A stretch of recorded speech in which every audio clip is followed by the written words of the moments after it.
Hi മക്കളെ, എൻ്റെ പേര് ശ്രീകുമാർ പള്ളിയർ. ഞാൻ സൈലത്തിലെ സ്റ്റേറ്റ് വെൽഫെയർ ഓഫീസറും കരിയർ ഗൈഡുമാണ്, സൈക്കോളജിസ്റ്റാണ്. ചെറിയൊരു അനുഭവം പറഞ്ഞു തുടങ്ങാം.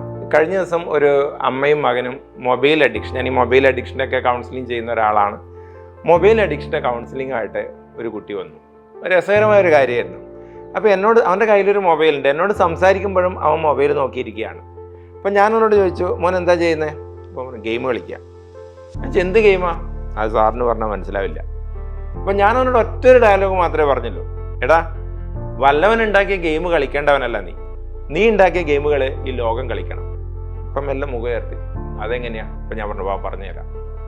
ഇന്ന് അവൻ സൗത്ത് ഇന്ത്യയിലുള്ള ഏറ്റവും മികച്ച ഒരു എഞ്ചിനീയറിംഗ് കോളേജിൽ computer science with mobile gaming speciality എന്നുള്ള കോഴ്സ് പഠിക്കുകയാണ്. എനിക്ക് ഉറപ്പാണ് 3-4 കൊല്ലം കഴിയുമ്പോൾ അവൻ ഉണ്ടാക്കുന്ന ഗെയിമുകൾ ഈ ലോകം കളിക്കാൻ തുടങ്ങും. കാരണം ഗെയിമിംഗ് എന്നുള്ളത് ചില്ലറ കാര്യമല്ല. ഇവിടെ ഇന്ത്യൻ ക്രിക്കറ്റ് ടീമിൻ്റെ സ്പോൺസർ തന്നെ Dream11 എന്നുള്ളൊരു കമ്പനിയായിരുന്നു. അപ്പം നമ്മുടെ സാധ്യതകൾ മനസ്സിലാക്കുക, നമ്മുടെ ഇഷ്ടങ്ങൾ മനസ്സിലാക്കുക, അതിനനുസരിച്ച് ഏറ്റവും മികച്ച കരിയർ സെലക്ട് ചെയ്യുക. പക്ഷേ ഈ കരിയർ എന്ന് പറയുമ്പോൾ തന്നെ പലരുടെയും മുഖം ചുളിയും. സാർ എന്താ ക്ലാസ്? കരിയറാണോ? അത് വേണ്ട സാർ. പക്ഷെ മക്കൾ, നിങ്ങളൊന്ന് മനസ്സിലാക്കും, വളരെ ബുദ്ധിമുട്ടേറിയ ഒരു കാലത്തിലേക്ക് കൂടി നമ്മൾ കടന്നു പോകുന്നു. വലിയ വലിയ കമ്പനികളിൽ വലിയ പിരിച്ചുവിടലിൻ്റെ വാർത്തകൾ കേൾക്കുന്നു, കിട്ടുന്ന സാലറി കുറവാണ്.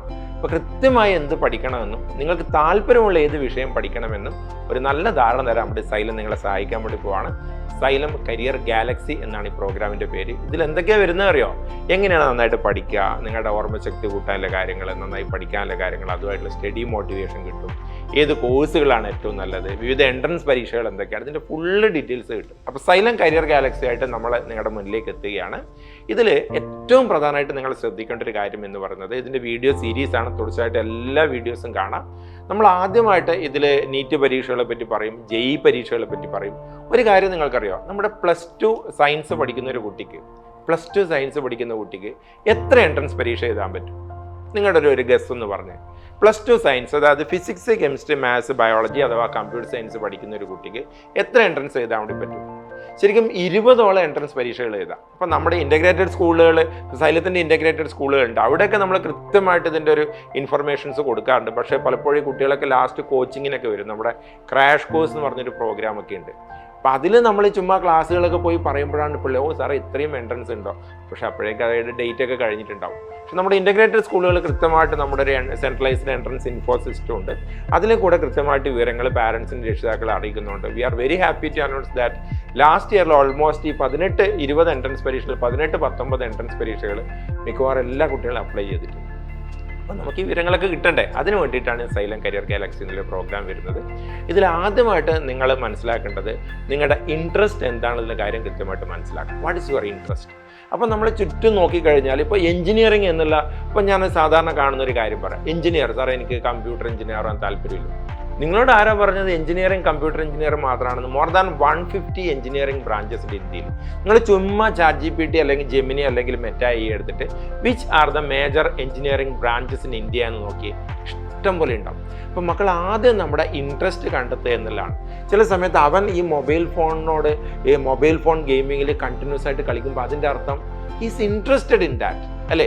ചില ആൾക്കാർ വലിയ ടൗണുകളിലേക്കൂടെ യാത്ര ചെയ്യുമ്പോൾ മാനം മുട്ടേ നിൽക്കുന്ന ബിൽഡിങ്ങുകളൊക്കെ ഇങ്ങനെ നോക്കാം, അതിൻ്റെ സ്ട്രക്ചറൊക്കെ നോക്കും. അപ്പോൾ അച്ഛനോടാവാൻ പറയും, അച്ഛൻ ഈ ബിൽഡിംഗ് ഒക്കെ ഗൾഫിലൊക്കെ പോകുമ്പോൾ അല്ലെങ്കിൽ മറ്റു രാജ്യങ്ങളൊക്കെ പോകുമ്പോൾ കാണാം, സിംഗപ്പൂരോ മലേഷ്യയിലൊക്കെ പോകുമ്പോൾ വളരെ സ്ട്രക്ചറൽ ബ്യൂട്ടിയുള്ള ബിൽഡിങ്ങുകൾ കാണാം. അച്ഛൻ എങ്ങനെയാണ് അച്ഛൻ ഇങ്ങനെയുള്ള ബിൽഡിങ്ങുകളൊക്കെ ഉണ്ടാക്കുന്നത്? അവനൊരു സിവിൽ എഞ്ചിനീയർ ആവേണ്ട ആളാണെന്നേ. അപ്പോൾ ഈ മൊബൈൽ ഫോണിനോടുള്ള ക്രൈസ് പോലെ ചില ആൾക്കാർക്ക് എന്ന് വെച്ചാൽ അതിനേക്കാളും ഇൻട്രസ്റ്റിംഗ് ആയിട്ടുള്ള മറ്റു കാര്യങ്ങളുണ്ട്. വാഹനങ്ങൾ, അല്ലേ? ഒരു പുതിയ വണ്ടി കിട്ടിക്കഴിഞ്ഞാൽ വേറെ ഒന്നും വേണ്ട, ആ വണ്ടി അതിൻ്റെ പവർ കൂട്ടാൻ ശ്രമിക്കുക, അല്ലെങ്കിൽ അതിൻ്റെ മറ്റ് പല കാര്യങ്ങൾ വർദ്ധിപ്പിക്കാൻ ശ്രമിക്കുക, അതിൻ്റെ സൈലൻസർ മാറ്റുക. അതൊക്കെ ഇപ്പം നിയമവിധേയമാവുന്നുണ്ടെന്നൊക്കെയാണ് പറയുന്നത്. അപ്പം വാഹനങ്ങളായിട്ടുള്ള അസാമാന്യമായ ഇൻട്രസ്റ്റുള്ള ഒരു കുട്ടി എന്തിനാണ് കമ്പ്യൂട്ടർ എഞ്ചിനീയർ ആവുന്നത്? He must become automobile engineer, mechanical engineering. അപ്പം ഞാൻ കഴിഞ്ഞ ഒരു 6 years ബാക്ക് ഒരു കുട്ടി എന്നോട് ചോദിച്ചു, സാർ എനിക്ക് 3 ആഗ്രഹങ്ങളുണ്ട്. ഞാൻ പറഞ്ഞു പറയടാ. സാർ എനിക്ക് ലോകം ചുറ്റണം. ഞാൻ പറഞ്ഞു ആയിക്കോട്ടെ. വേറെന്താ? സാർ എനിക്ക് മാസത്തിലൊരു 6 മാസമൊക്കെ ജോലി ചെയ്യാൻ പറ്റും. ഞാൻ പറഞ്ഞു ആയിക്കോട്ടെ. പിന്നെ സാർ എനിക്ക് ലക്ഷക്കണക്കിന് രൂപ ശമ്പളം വേണം. നടക്കുമോ? ഞാൻ പറഞ്ഞു നടക്കുമല്ലോ. പറഞ്ഞു നീ എഴുതേണ്ട പരീക്ഷയാണ് സെൻട്രൽ മാരിടൈം യൂണിവേഴ്സിറ്റിൻ്റെ ഒരു പരീക്ഷയുണ്ട്, CMU, സെൻട്രൽ മാരിടൈം യൂണിവേഴ്സിറ്റി. അവിടെ പോയിട്ടൊരു പരീക്ഷ, തൂത്തുക്കുടിയിലാണ്, അവിടെ പോയിട്ടൊരു പരീക്ഷ എഴുതി കഴിഞ്ഞാൽ നിങ്ങൾക്ക് മർച്ചൻ്റ് നേവിയിൽ ഏറ്റവും ഉയർന്ന ഓഫീസർ വരെ ആവാം. ആ പറഞ്ഞ 3 കാര്യങ്ങൾ നടക്കും. അപ്പോൾ ഇങ്ങനെ വ്യത്യസ്തമായുള്ള കാര്യങ്ങളെക്കുറിച്ച് നമ്മുടെ മക്കളെ അറിയിക്കുക എന്നുള്ളതാണ് ഈ പ്രോഗ്രാമിൻ്റെ ഉദ്ദേശം. അപ്പോൾ അതിൽ ആദ്യത്തെ കാര്യം നിങ്ങൾ ഇൻട്രസ്റ്റ് ആണ്. നിങ്ങൾക്ക് താല്പര്യമില്ലാത്ത ഒരു വിഷയത്തിൻ്റെ പുറകെ നിങ്ങൾ പോരുത്. ആര് നിർബന്ധിച്ചു കഴിഞ്ഞാലും, അത് മെഡിക്കൽ ആയാലും എഞ്ചിനീയർ ആയാലും ഏത് എഞ്ചിനീയറിംഗ് ആയാലും ഏത് കോഴ്സ് ആയി കഴിഞ്ഞാലും നമുക്ക് ഇൻട്രസ്റ്റ് വേണം. കാരണം ഞാൻ കഴിഞ്ഞ ദിവസം ഒരു ടി-വിൻ്റെ ഒരു സർവേ ഞാൻ കണ്ടു. ഇന്ത്യയിൽ ഏറ്റവും കൂടുതൽ ആൾക്കാർ മാനസിക സമ്മർദ്ദം അനുഭവിക്കുന്നത് 2 കാര്യങ്ങൾക്കാണ്. ഒന്ന് റിലേഷൻഷിപ്പിലുള്ള പ്രശ്നങ്ങൾ, 2 ജോലിയുമായി ബന്ധപ്പെട്ട പ്രശ്നങ്ങൾ. ആദ്യത്തെ അവിടെ നിൽക്കട്ടെ, രണ്ടാമത്താണല്ലോ നമ്മുടെ വിഷയം. ഇപ്പം ഒരു ജോലിയിൽ ചേർന്ന് കഴിഞ്ഞിട്ട് അയ്യോ എനിക്ക് ഈ ജോലി പറ്റുന്നില്ല, ഞാനിത് എങ്ങനെയാണ് ചെയ്യാന്ന് പറഞ്ഞാൽ വിലപിച്ചിട്ട് എന്താ കാര്യം? അതിപ്പോൾ ഒരു 25 വയസ്സുള്ള ഒരാൾക്ക് അല്ലെങ്കിൽ 26 വയസ്സുള്ള ഒരാൾക്ക് ചോയ്സ് കുറവാണ്. കാരണം ഓൾറെഡി അയാളൊരു പ്രത്യേക വിഷയത്തിൽ ക്വാളിഫൈഡ് ആയിട്ടുണ്ടാവും. ഒരു 30 വയസ്സുള്ള ആളെ സംബന്ധിച്ചാൽ ഓൾറെഡി ആളൊരു വിഷയത്തിൽ ക്വാളിഫൈഡ് ആണ്. ആൾക്ക് മറ്റൊരു കാര്യം വീണ്ടും പഠിച്ചെടുക്കുന്നത് ഭയങ്കര ബുദ്ധിമുട്ടാണ്. ഇതൊക്കെ നിങ്ങളെ സംബന്ധിച്ച് അപ്പം ഞാൻ ഈ പറഞ്ഞിരിക്കുന്ന 8ാം class, 9ാം class, 10ാം class, 11ാം class, 12ാം class ആകുമ്പോഴത്തേക്ക് കൃത്യമായിട്ടുള്ളൊരു ധാരണമാണ് എന്ത് ചെയ്യണം. അതിന് ഫസ്റ്റ് വേർഡാണ് ഇൻട്രസ്റ്റ്. നമ്മുടെ ചുറ്റും നിരീക്ഷിക്കുക, എന്തിലാണ് എൻ്റെ താല്പര്യം. ചിലപ്പോൾ അത് ഇലക്ട്രോണിക്സ് പരമായിട്ടുള്ള കാര്യങ്ങളിലായിരിക്കാം, ചിലപ്പോൾ മെക്കാനിക്കൽ പരമായ കാര്യങ്ങളായിരിക്കാം. ചിലപ്പോൾ നിങ്ങൾ ഡോക്ടേഴ്സ് നടന്നു വരുമ്പോൾ ആരാധനയോടെ അവരെ നോക്കി നിൽക്കും അല്ലേ? ഡോക്ടേഴ്സിനെ കാണാൻ ഒരു പ്രത്യേക, അല്ലെങ്കിൽ ഡോക്ടേഴ്സിൻ്റെ ഭയങ്കര ഫാനായ ആൾക്കാർ. അപ്പം നിങ്ങളുടെ ലോകം ഒരു MBBSൻ്റെ ലോകമാണ്. ചില ആൾക്കാർക്ക് ചെടികളും മരങ്ങളും ഭയങ്കര ഇഷ്ടം. ഞാനൊരു കുട്ടീൻ്റെ വീട്ടിലേക്ക് പോയപ്പോഴേ ഞാൻ അത്ഭുതപ്പെട്ട്, കുഞ്ഞു വീടാണ്, ചെറിയ വീടാണ്, പക്ഷെ അതിൻ്റെ 2 വശങ്ങളും ചെടികളൊക്കെ വെച്ച് ഇങ്ങനെ അലങ്കരിച്ച്. അപ്പം ഞാൻ ചോദിച്ചു, മോളെ ഇത് ആരാ ഉണ്ടാക്കിയിരിക്കും? അപ്പോൾ അച്ഛൻ വന്നിട്ട് ഇതല്ല ഇവളുടെ ജോലിയാണ്. അവൾ പഠിക്കേണ്ടത് ഡോക്ടർ എഞ്ചിനീയർ അല്ലാന്നേ. അവളുടെ ഡോക്ടർ എഞ്ചിനീയർ, അവൾ പഠിക്കേണ്ട BSc അഗ്രികൾച്ചറാണ്. ഒരു ചെടിയൊക്കെ നട്ട് അത് വളരുമ്പോൾ അതിൻ്റെ പൂക്കൾ ഉണ്ടാകുമ്പോൾ അതിന് കായ്കൾ ഉണ്ടാകുമ്പോൾ സന്തോഷിക്കുന്ന മനസ്സാണ് കുട്ടിയുടെ. ഒരുപാട് BSc ഫോറസ്ട്രി ഉണ്ട്, ഫിഷറീസ് ഉണ്ട്. ഇനിയിപ്പോൾ സയൻസ് മാത്രമല്ല, കൊമേഴ്സ് ബേസ് ചെയ്തിട്ട് പോവാം, ഹ്യൂമാനിറ്റീസ് ബേസ് ചെയ്തിട്ട് പോവാം. അപ്പോൾ ഇതിന് ആദ്യമായിട്ട് വേണ്ട നമ്മുടെ ഇൻട്രസ്റ്റ് മനസ്സിലാക്കുക എന്നുള്ളതാണ്. അപ്പോൾ സൈക്കോളജിക്കലി ആൻഡ് സയൻറ്റിഫിക്കലി നിങ്ങളുടെ ഇൻട്രസ്റ്റ് മനസ്സിലാക്കാനുള്ള വഴികൾ ഈ പ്രോഗ്രാമിലേക്കൂടെ കൃത്യമായിട്ട് നമ്മൾ പറഞ്ഞുതരും.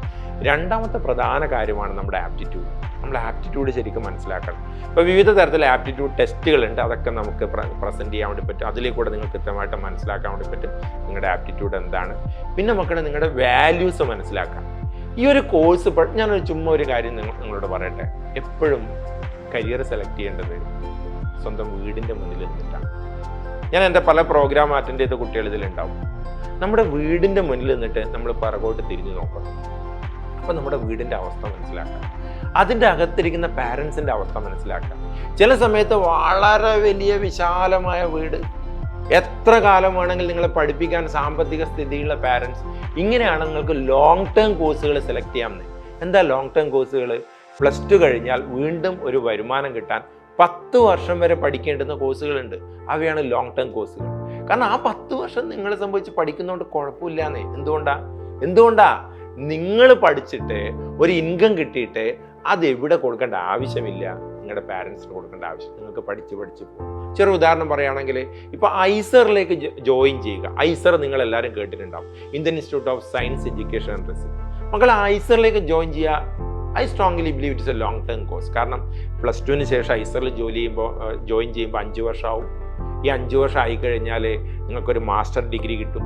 മാസ്റ്റർ ഡിഗ്രി കഴിഞ്ഞാൽ നിങ്ങൾ വീണ്ടും എന്ത് ചെയ്യണം? ഒരു PhD എടുക്കണം. അതിനും വീണ്ടും 4-5 വർഷം എടുക്കും. അപ്പോൾ ഞാൻ ഈ കാര്യങ്ങൾ പറയുമ്പോൾ വ്യക്തമായിട്ട് നിങ്ങൾ മനസ്സിലാക്കാം. അപ്പം ലോങ് ടേമിലേക്ക് പോകണോ? അല്ല, ഒരു മാസം 15-ാം തീയതി ആകുമ്പോഴത്തേക്ക് തന്നെ സാമ്പത്തികമായിട്ട് ബുദ്ധിമുട്ടുള്ള, രോഗങ്ങളൊക്കെ ബുദ്ധിമുട്ടിക്കുന്ന, അല്ലെങ്കിൽ ഒരു ഇടത്തരം ചുറ്റുപാടുള്ള ആൾക്കാരാണെങ്കിൽ അവരെ നമുക്ക് സഹായിക്കണ്ടേ? എത്ര കാലമായി അവരെ നിങ്ങളെ വളർത്തുന്നത്? ജീവിതത്തിൽ അവർക്ക് സന്തോഷം അനുഭവിക്കണ്ടേ? ഒരമ്മ അല്ലെങ്കിൽ ഒരു അച്ഛൻ എപ്പോഴാണ് ജീവിതത്തിൽ ഏറ്റവും കൂടുതൽ സന്തോഷം അനുഭവിക്കുന്നത് നിങ്ങൾക്കറിയോ? തങ്ങളുടെ മകൻ്റെ ഫസ്റ്റ് സാലറി. അത് അവർക്ക് വേണ്ട, അവർക്കത് കണ്ടാൽ മതി. അമ്മ എൻ്റെ ഫസ്റ്റ് സാലറിയാണമ്മ.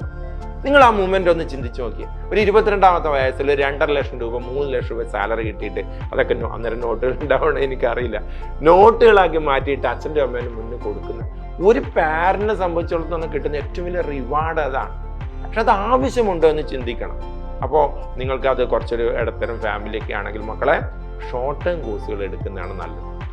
ഷോർട്ട് ടേം കോഴ്സുകൾ എന്ന് പറയുമ്പോൾ ഒരു 22 വയസ്സാകുമ്പോഴത്തേക്ക് കൃത്യമായിട്ട് ജോലി കിട്ടും. അതിനുശേഷം വലിയ രീതിയിൽ പഠിക്കേണ്ട ആവശ്യമില്ലാത്ത നല്ല പ്ലേസ്മെൻറ്റ് കിട്ടുന്ന നല്ല പ്രീമിയം ഇൻസ്റ്റിറ്റ്യൂട്ടുകളിൽ പോയിട്ട് പഠിക്കണം. നിങ്ങൾ ചുമ്മാ ChatGPT എടുത്തിട്ട് IIT പ്ലേസ്മെൻറ്റ് റെക്കോർഡ്സ് 2024 എന്ന് അടിച്ചു നോക്കിയാൽ IIT കാൺപൂരിൽ 5,53,00,000 രൂപ, IIT മദ്രാസിൽ 4,30,00,000. ഇതൊക്കെ കോടിക്കണക്കിന് രൂപ കിട്ടുന്നത് നമ്മൾ ഇതേപോലെ +1 +2 8 9 10 +1 +2 കഴിഞ്ഞിട്ട് പോകുന്ന പിള്ളേരാണ്. അപ്പോൾ ഇതിനെക്കുറിച്ചുള്ള വ്യക്തമായ ധാരണ തരാൻ വേണ്ടിയിട്ടാണ് സൈലം കരിയർ ഗാലക്സി. ഇതിൻ്റെ എല്ലാ എപ്പിസോഡുകളും മറക്കാതെ കാണുക. ഈ ഓൾമോസ്റ്റ് ഒരു 1 ഇയർ അല്ലെങ്കിൽ ഒരു 6 months to 8 months ഈ പ്രോഗ്രാം നിങ്ങൾ കണ്ടിന്യൂസ് ആയിട്ട് കണ്ടു കഴിഞ്ഞാൽ ഒരുവിധം എല്ലാ കോഴ്സുകളെക്കുറിച്ചും ഇന്നത്തെ അവയുടെ പോസിബിലിറ്റീസിനെ കുറിച്ച്, ഇനി ഭാവിയിൽ എന്തൊക്കെയാണ് അതിൽ വരുന്ന മാറ്റങ്ങൾ, ഇതിനെക്കുറിച്ചൊക്കെ ധാരണ ഉണ്ടാവും. വിവിധ എൻട്രൻസ് എക്സാമുകളെ കുറിച്ചുണ്ടാവും, വിവിധ സ്കോളർഷിപ്പുകളെ കുറിച്ചുണ്ടാവും, വിവിധ കോഴ്സുകളെ കുറിച്ചുണ്ടാവും, പിന്നെ എങ്ങനെ നന്നായി പഠിക്കാം എന്നുള്ളതിൻ്റെ motivation, study skills, memory skills videos ഒക്കെ ഉണ്ടാവും. ഇതൊക്കെ ആയിട്ട് വീണ്ടും നമുക്ക് അടുത്ത എപ്പിസോഡുകൾ കാണാം. മറക്കാതെ കാണുക. Thank you very much.